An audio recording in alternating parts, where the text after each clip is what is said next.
Right, what's going on, guys? Now, we're going to talk about West Ham because they are doing a lot of juicy business. I tell you that. They are...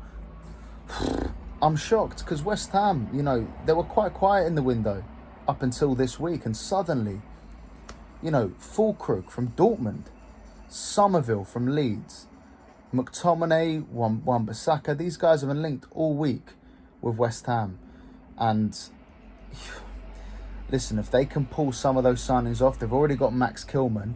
If they can pull some of those signings off, West Ham could go up in my estimations. Because in my prediction, I had them, I think, 11th or 12th.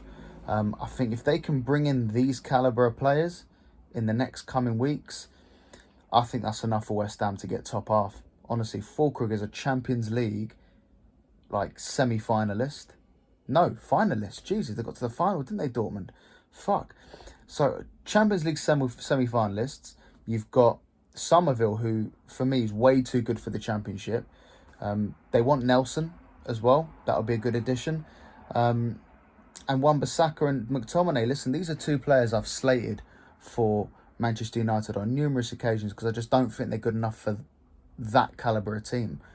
But for West Ham, no disrespect, but I think for a West Ham, who for me are a big established Premier League club, just not of the level of a Man United. I think it's a great signing. I think Sofao is coming to the end a little bit. He's had 4 years at West Ham. I think he's probably seen better days. And they still haven't addressed the central midfield properly. I know they brought in Ward-Prowse. I know they brought in Alvarez. But trying to replace Rice is difficult. And you can see they're trying. I think McTominay could be a start. I think he could be a start. He's nowhere near good enough compared to Rice. But for a West Ham, I'd love to see how he'd get on. I think he could surprise a few people for West Ham. And I think it'll be, they've still got Souček. Now West Ham are doing some exciting stuff. They've got an exciting manager as well. Listen, if I was a West Ham fan at the moment, I would be quite optimistic going into the season. I think I like West Ham. I want West Ham to do well. I always look out for their scores because I think they're a nice little team that I want to do well.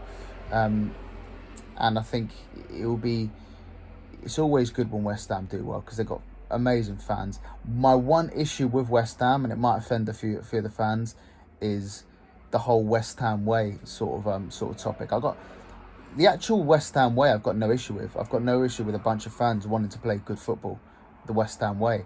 No issue with that.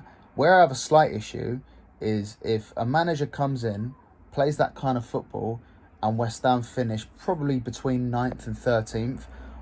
I don't want West Ham thinking that that's not good enough, because to get into the top 8, for example, is very difficult. You've got Spurs, Villa, United, Chelsea, Newcastle, Arsenal, City, Liverpool, all those top 2. It's hard to break in. I know West Ham have punched well above their weight with David Moyes, but David Moyes managed to muscle his way into the top 8, top 6, but it was some poor football.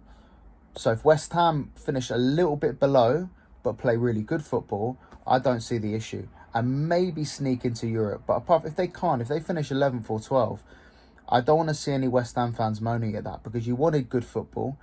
You're going to get good football. But it's not easy to constantly try and muscle your way into finish above the big teams. So I think things are going well. They've still got some top players at the club. I think West Ham, I hope they can finish top half. But if they don't and they just miss out, listen, as long as you're getting good football and you're being entertained, I don't see the issue. But regardless of that, the players they're trying to sign are very promising. And I think Antonio is nearly replacing for quite a while now. Duran was another one who was linked with. I think that seems to have stalled. But now West Ham are looking exciting. They're looking exciting. They're linked with some really good players. And I hope that they can sign those players. And I hope they can kick on, because they're a nice club. I just don't want them to get too needy. I know it was great. They won a European trophy. They've been very good in Europe over the last 3 years, but still it's hard to maintain it. But fingers crossed they get close to that. But I'm tipping them to have a good season. I think they might just sneak into the top half this season, which would be a good season.